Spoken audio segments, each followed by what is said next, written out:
I want to make sure that you can find all your resources. This link you won't find. That's me building the final exam and figuring out how exams work. That's not available to students.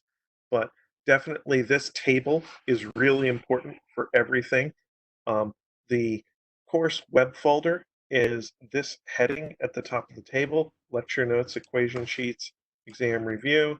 So that also contains a link to the YouTube playlist, which I can open like this. And you can see the YouTube playlist for the Monday, Wednesday, Friday class goes all the way down here. I recorded some stuff yesterday in the Tuesday, Thursday class, added them to your playlist.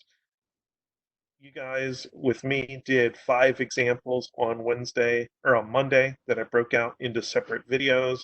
Sometimes I posted an entire hour-long video lesson from a previous semester. So there's that. And your PDF notes are in here, so you can bring that up.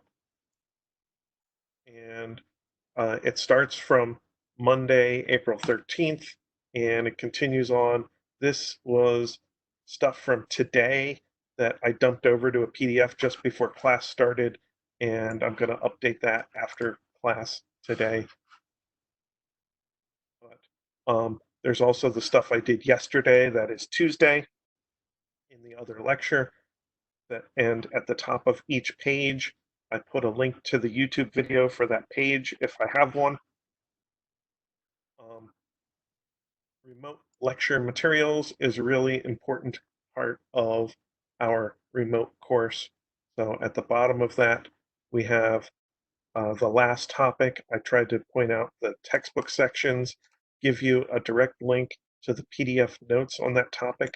So if I click into that, it'll send you straight to the page on Newtonian gravity, which happens to be page 38 of the notes from that semester.